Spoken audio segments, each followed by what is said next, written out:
자, 오늘은 2022년 상반기를 감사하는 맥추감사절입니다. 맥추절은 6월절, 초막절과 함께 유대의 3기의 절기 중 하나죠. 6월절, 맥추절, 초막절 이렇게 진행이 됩니다. 6월절로부터 50일째 되는 날에는 까닭에 오순절이라고도 얘기를 하고요. 6월절 다음 날부터 7일씩 7번, 그래서 7일씩 7주간이 지난 후에 있는 절기인 까닭에 77절이라고 얘기를 하기도 합니다. 다시 말씀드리면 맥추절이 77절이고 77절이 오순절이다 이 얘기예요. 이러한 맥추절은 미를 추수하는 절기인 그 의미를 넘어서 이스라엘 민족들에게 굉장히 중요한 의미를 갖고 있더라고 하는 것이죠. 구약시대에 출애굽한 이스라엘 백성들이 시내산에서 하나님의 말씀을 받은 때가 맥추절이고요. 신약에 사도들이 예수님의 부활 후에 성령을 받은 날도 역시 성령 강림절도 역시 오순절, 맥추절이 되겠습니다. 이와 같이 맥추절, 또 오순절, 칠칠절은 같은 날이긴 하지만 우리 한국교회는 성령 강림주의를 따로 지키기 때문에 오순절을 성령 강림주일로 지키고 7월의 첫 주를 꼭 맥추절로 지킵니다. 그러니까 오늘이 무슨 주겠어요? 7월의 첫 주입니다.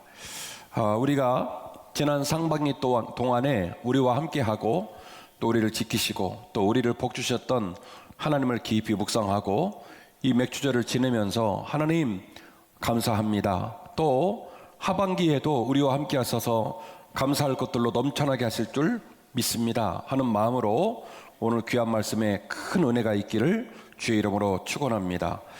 첫 번째로 생각해 보실 것, 감사는 감사를 깨달은 사람이 할 수 있는 가장 적극적인 표현입니다.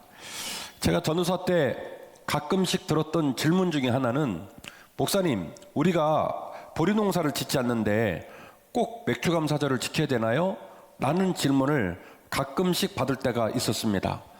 그때마다 우리가 그럼에도 불구하고 왜 맥추절을 지켜야 되는지 신학적인 근거들, 그리고 삶의 정황에 대하여 그 정황이 왜 우리로 하여금 맥추감사절을 지키게 하는지 아주 장황스럽게 신나게 설명을 했던 기억이 지금도 선명하게 제 마음에 남아있는데요.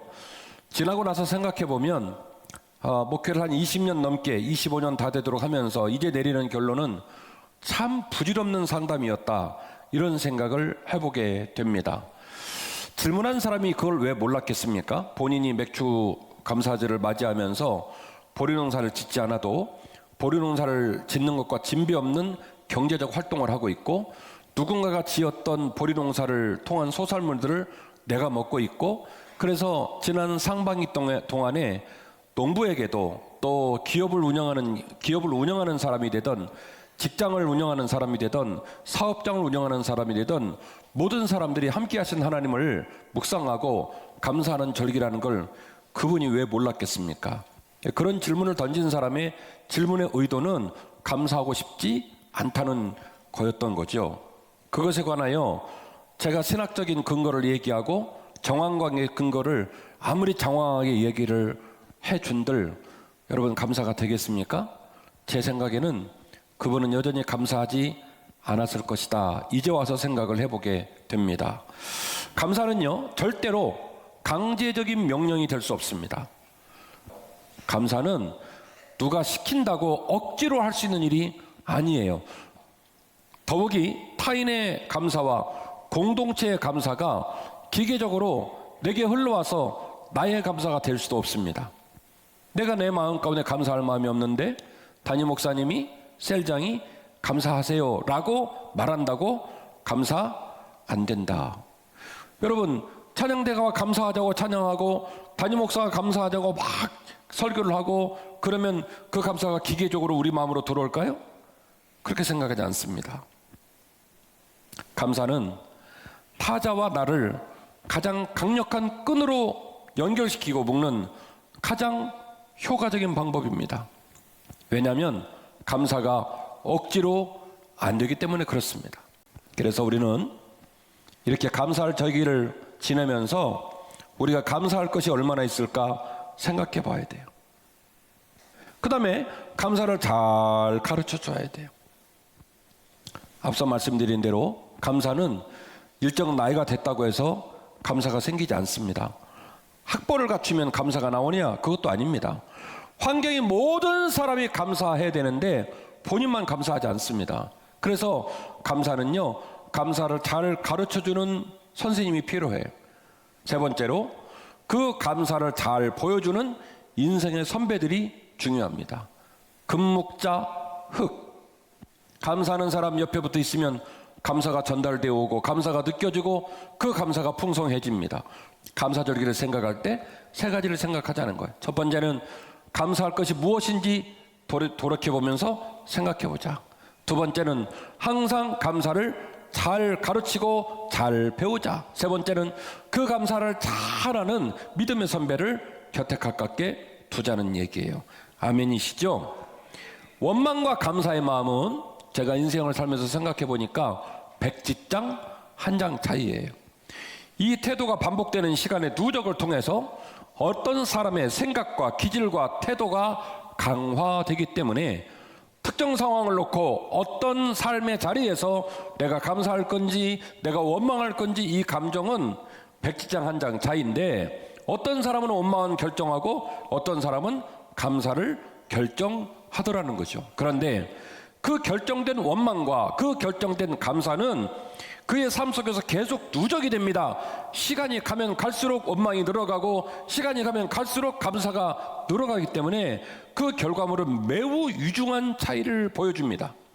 그 누적된 삶의 태도 가운데 그 삶의 열매와 그 삶의 완성 단계에 있는 마지막 열매를 거두게 되는데 감사하는 자는 찬양과 감사의 열매를 거둘 것이며 원망하는 자는 어둠의 열매를 거두게 되더라는 거죠. 항상 부정적이고 냉소적인 태도를 가진 사람은 일단 모든 사람이 못마땅하고 그 모든 사람과 함께 살아가는 본인은 더 불행하고 항상 우울한 삶의 영향을 받습니다. 감사하는 사람은 그 감사의 눈빛과 그 감사의 에너지와 그 감사의 관점으로 모든 사람을 감사로 이해하고 감사로 기다리고 감사로 격려할 줄 안다는 거예요. 사람이 우리의 마음 가운데 감사가 깨달아지고 그 감사가 가득 차게 되면 나도 행복하고 남도 행복하고 어차피 살면 올라갔다 내려갔다 그렇거든요. 그래서 내려갔어도 분명히 올라갈 날이 있습니다.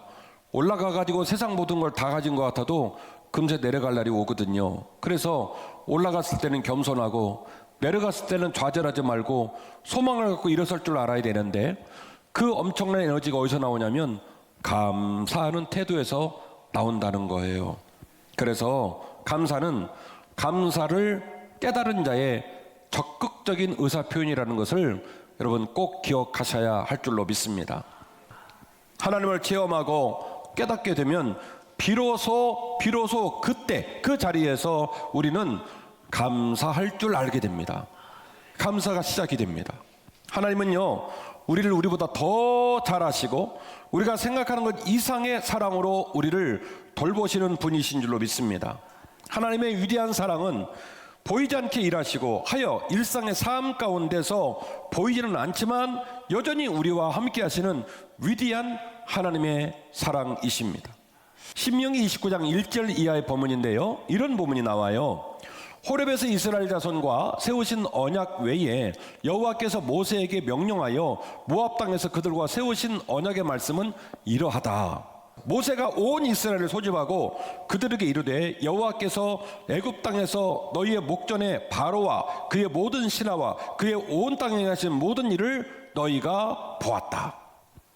그런데 그렇게 보고 그렇게 경험하고 그 역사의 복판에 있었지만 그 모든 것들이 내게 깨달아지지 않으면, 내게 체험되지 않으면 안다 모른다는 거예요. 이어지는 본문인데요, 3절 말씀 이하에 이렇게 기록되어 있습니다. 곧 그 큰 시험과 이적과 큰 기사를 어떻게 했다고요? 너희 눈으로 봤다. 그런데 4절 말씀이 이렇게 기록합니다. 그럼에도 불구하고 깨닫는 마음과 보는 눈과 듣는 귀는 오늘 여호와께서 너희에게 주지 않았다. 그래서 이어지는 보면 이렇게 기록됩니다. 주께서 40년 동안 너희를 광야에서 인도하게 하셨거니와 너희 몸에 옷이 낡아지지 아니하였고 너희 발에 신이 헤어지지 아니하였으며. 할렐루야. 하나님이 항상 그들과 함께 하셔서 그들의 필요를 채우시고 그들보다 더 섬세하게 그들을 돌보심에도 불구하고 이스라엘 백성들은 말하는 거예요. 언제 우리를 돌봤냐고, 언제 우리를 사랑했냐고, 언제 우리에게 당신이 감사할 만한 것들을 주셨냐고 얘기하는 거예요. 그래서 모세가 말하기를, 하나님께서 너희에게 이적과 기사를 보였지만 너희들은 깨닫지 못했고 너희들은 볼 수 없었고 너희들은 들을 수 없었다고 얘기하면서 얘기하는 거예요. 너희들의 옷이 헤어지지 않는 것, 너희들의 신발이 뜯어지지 않는 것, 그것이 그렇게 정상적인 일이더냐.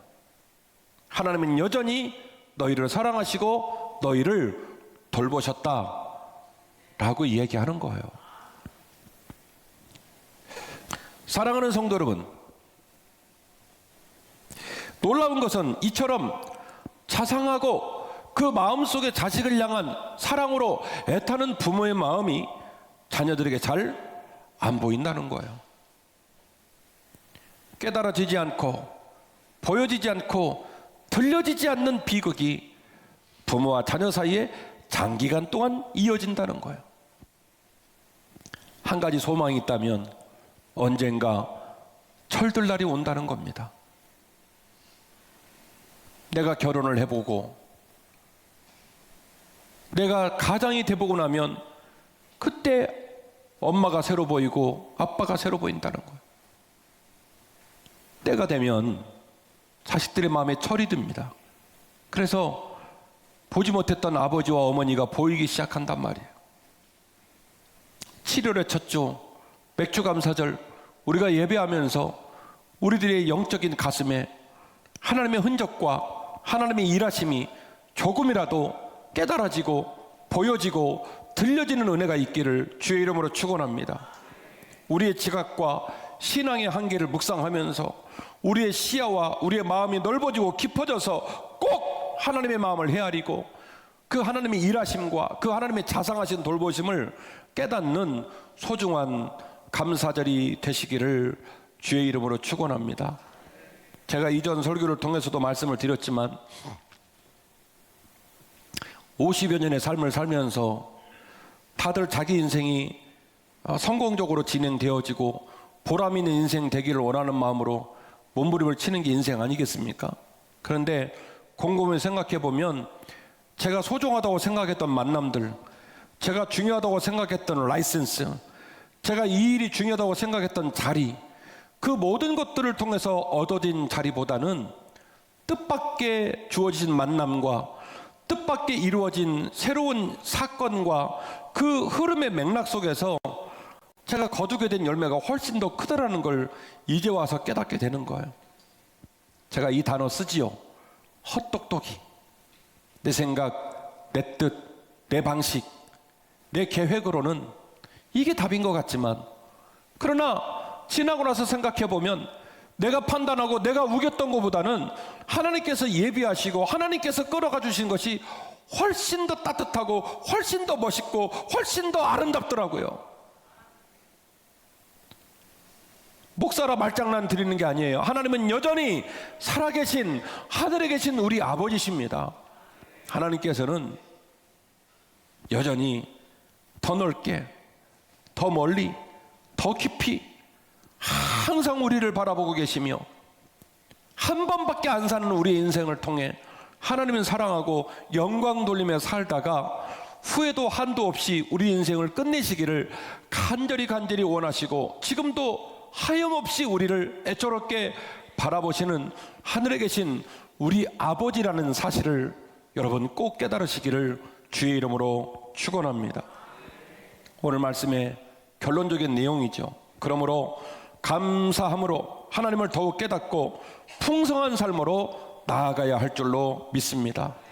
시편 100편은요 여호와의 통치라는 주제로 기록이 된 95편에서 100편까지의 본문 중 마지막 시입니다. 여호와의 통치를 이야기하는 시편 95편에서 100편까지의 시 중 맨 마지막 시가 100편에 있는 시이거든요. 그리고 이 100편 앞에 보면 100편의 내용을 읽는 독자에게 오해하지 않고 강조점을 놓치지 않기 위하여 표제를 붙여놨어요. 꺾임새로 딱 앞에다가 틀을 만들어서 뭐라고 써놨습니까? 같이 읽고 계시잖아요. 뭐라고 써놨어요? 이 글은 무슨 내용이다? 감사의 시라고 표제를 붙여놨습니다.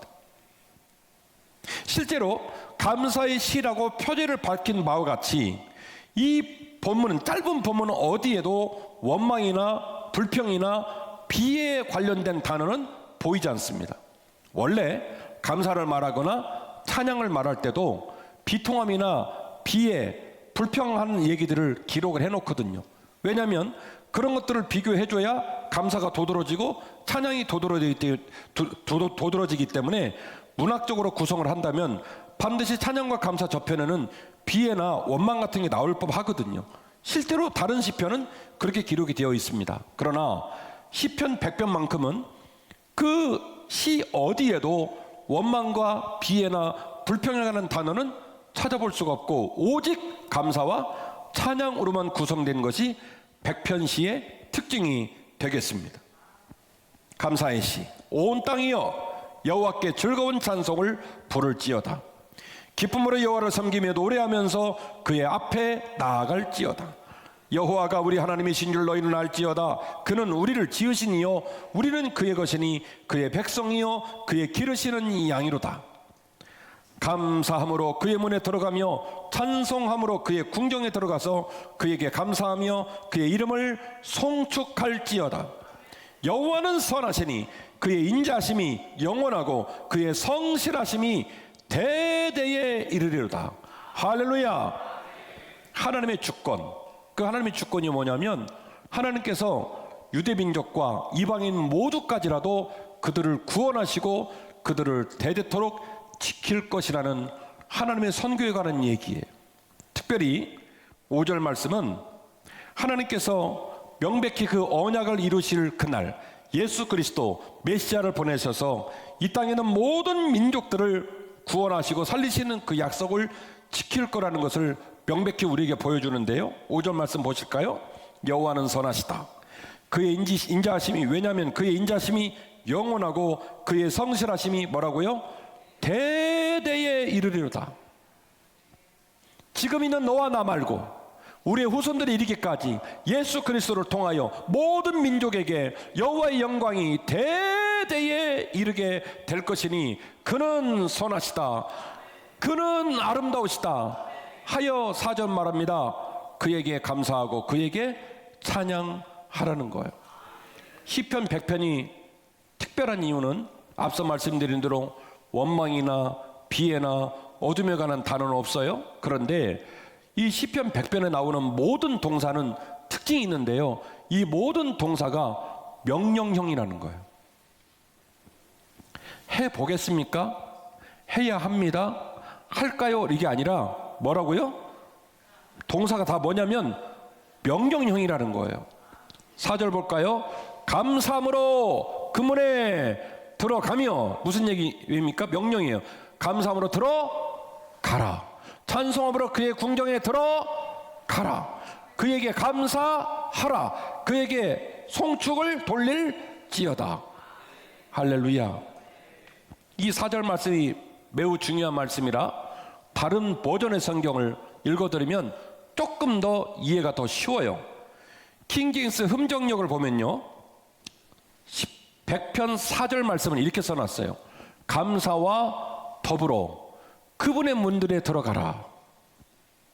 하나님 아버지의 내면에 계신, 제가 오늘 구약성경을 여러분에게 인용하면서 하나님께서 홍해를 가르시고 온 백성을 구원하셔서 수많은 기적과 이사를 보여줬지만 어떻다고요?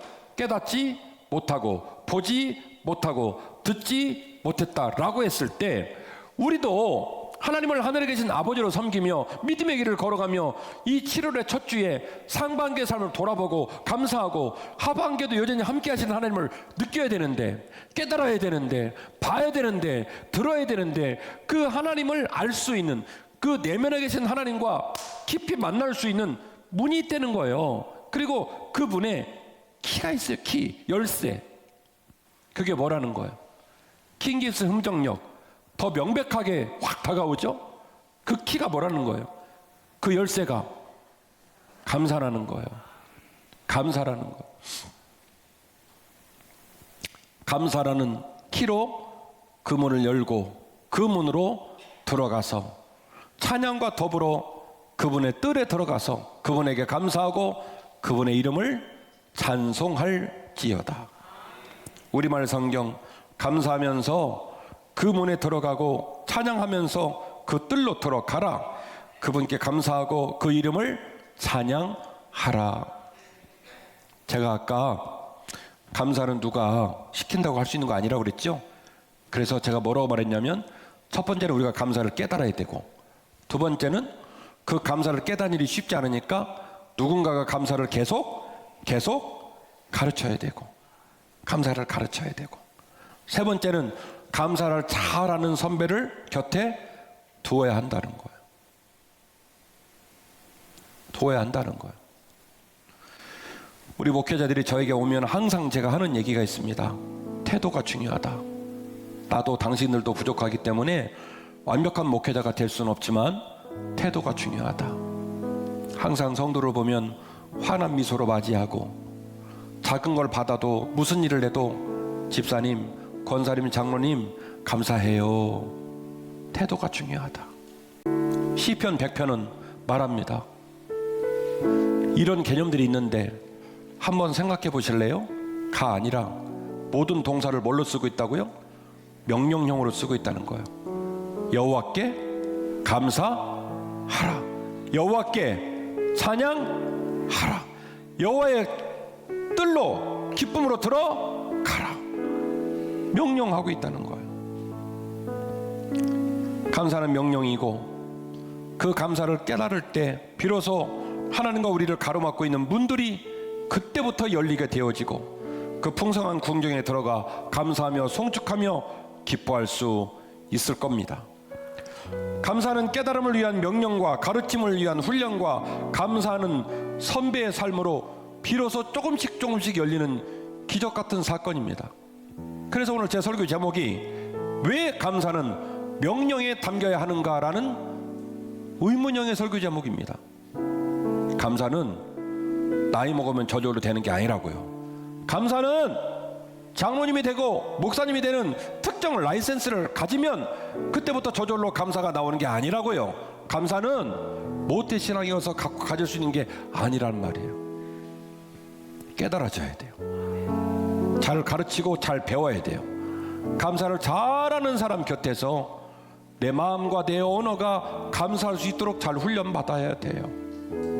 왜 감사는 명령에 담겨야 하는가? 감사가 저절로 되는 일이 아니기 때문에 그렇습니다. 감사할 줄 아는 사람만이 진짜 하나님을 이해하기 때문에, 감사할 때 더욱 온전하며 성숙한 신앙이 시작되기 때문에 이 신앙의 길로 우리 모두가 감사하며 기쁘게 나아가시기를 주의 이름으로 축원합니다.